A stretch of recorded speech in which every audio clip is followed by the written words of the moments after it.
Hello, Internet! Welcome to Film Theory, the show that was cursed by a cult to kill everyone's childhood, one theory at a time. Today, though, we get to strike at one of fictional history's most prolific killers. No, not him again. He could even kill a bunch of hobbits.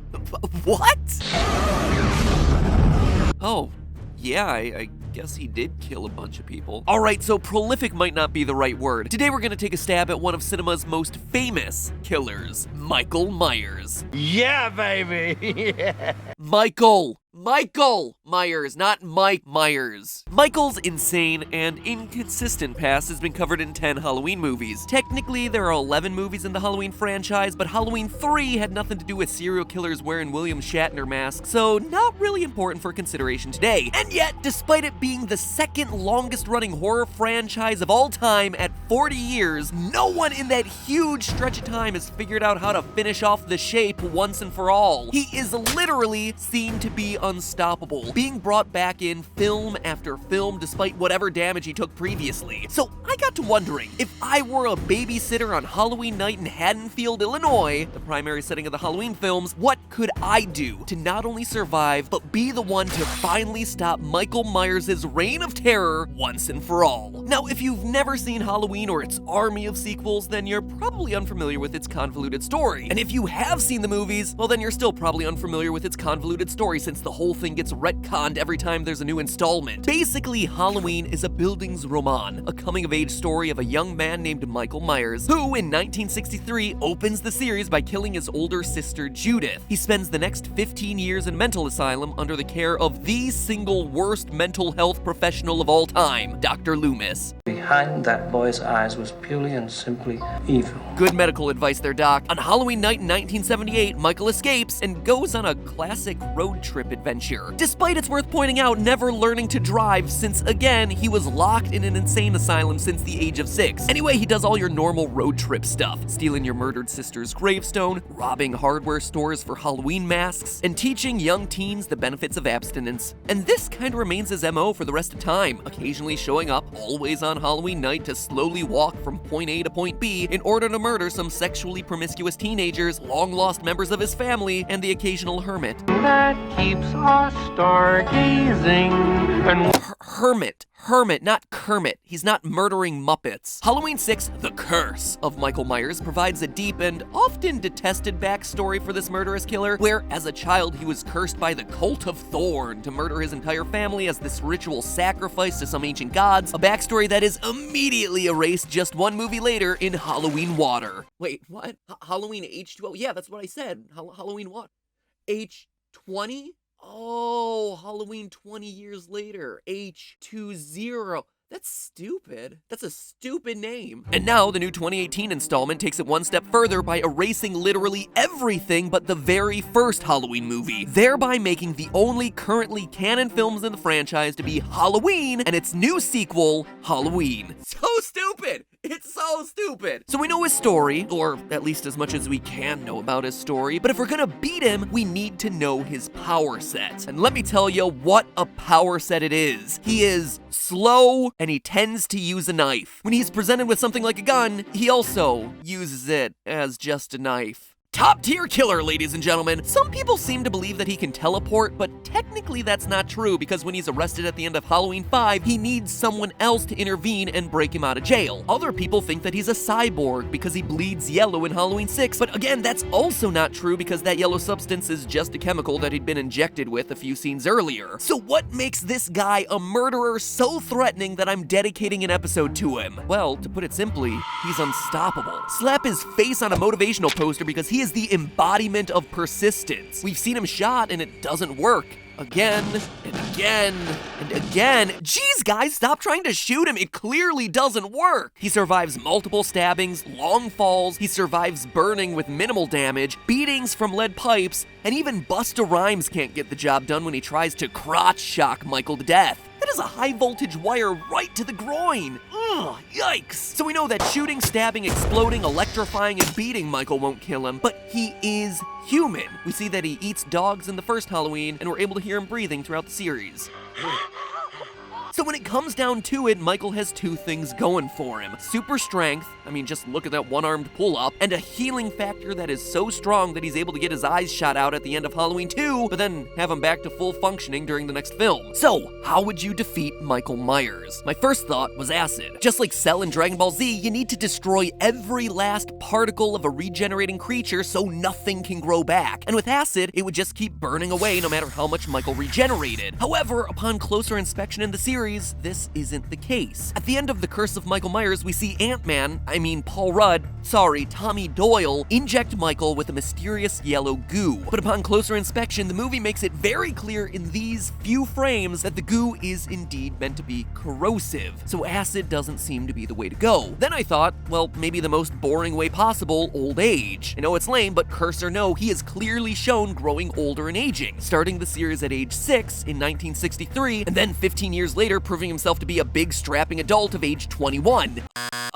23? Did no one do the math here? But again, this is a no-go. The term death by old age is actually just a blanket statement for the death brought about by the failure of an organ via old dying cells. But Michael has these super healing cells, so the organs technically would never get old enough to fail. And it seems like the movies know this, considering Judith says right before Michael's carted off to prison, The National Guard will take him to a maximum security facility where he'll stay till the day he dies. Never die.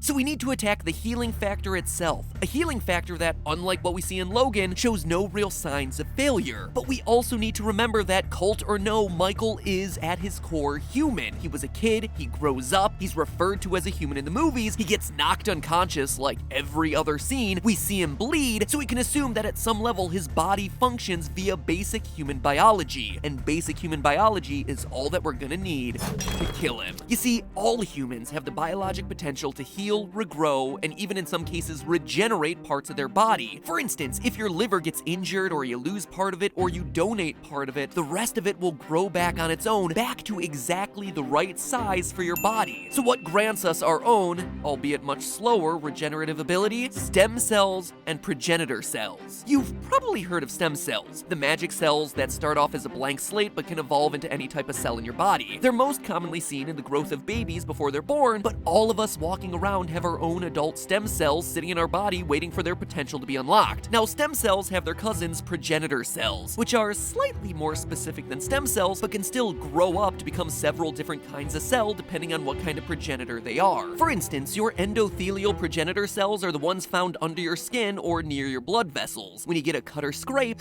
those cells are the ones that are thought to mobilize in order to heal that wound. And if that kind of special wound healing ability starts to give you some ideas, well, it should, because that's where we come all the way back to our old pal Michael Myers and how we're gonna finally bump him off for good this Halloween. To do the kind of wound healing we've seen Michael pull off in the movies, his stem and progenitor cells have to be running out of control. Like, sure, we can all heal from some bumps and bruises, but Michael is literally bouncing back from having his eyes shot out. His stem cells are working mega overtime. That makes our job in killing him really tough, because as long as he has those stem and progenitor cells, he can come back from literally any wound that we inflict on him. Theoretically, even something as extreme as chopping him in half wouldn't help, because with the work of his stem cells, he could just regrow the missing half of his body and keep on trucking.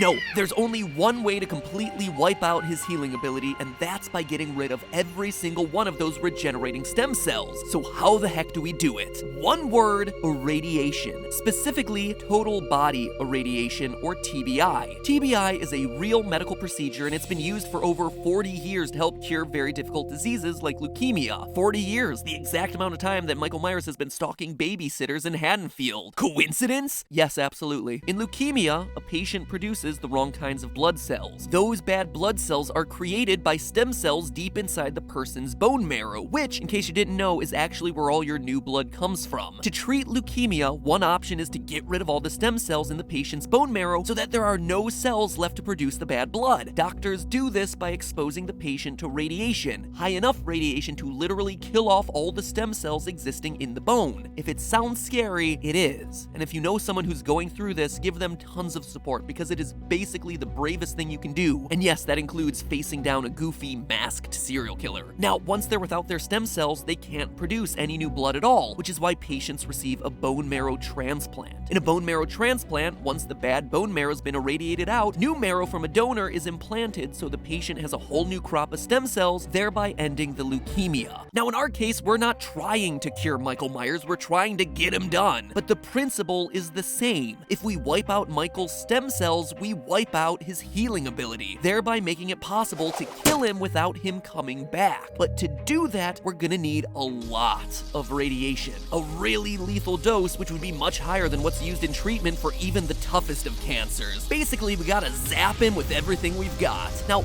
lethal radiation doses are calculated based on the radiation level to which exposure would kill 50% of people within a week. A lethal dose, then, is technically defined as 1 gray, where gray is the unit for measuring radiation. To put that in perspective, between flying on airplanes, getting the occasional X-ray, and exposing our skin to the UV rays of the sun, a typical person is exposed to 0.0024 gray of radiation per year. Super high doses for bone marrow transplant patients range from 6 to 8 gray at the absolute most. But what we need for Michael is to be so affected by radiation poisoning that he starts experiencing symptoms immediately. To get that kind of effect, we need a total body irradiation dose of 30 gray. So we need to crank the dial all the way up and hit him with the total maximum dose. And it is possible, but to do it, we have to be really, really smart. In order to expose Michael to radiation, we're first gonna need to lure him into a hospital. Easy, you simply kite him. Forgive me for using a gaming term, but kiting is the process of getting an enemy's attention and then running away as they chase you, usually while attacking the enemy. Michael Myers is one of the slowest moving killers in cinematic history, so as long as your car's doing like 1 mile per hour, you're gonna be fine. Maybe think about packing some books on tape next to all that ammo. Once we've kited him into the hospital, it's time to lure him into the radiation room. Hospitals in the US are required to build in special radiation shielding in the floors and walls of any rooms that contain a major radiation producing machine, so as long as he's in and you're out, which let's face it, you should be avoiding sharing a room with that guy in general, you'll avoid irradiating yourself while Michael's busy cooking in his own personal microwave. Which obviously leads to the question, how do you get a hospital to let you, a babysitter, into their radiation room? Well, the answer is simple. Michael Myers' story is known in this universe. There's even a scene where people are watching the first Halloween movie. The immortal classic,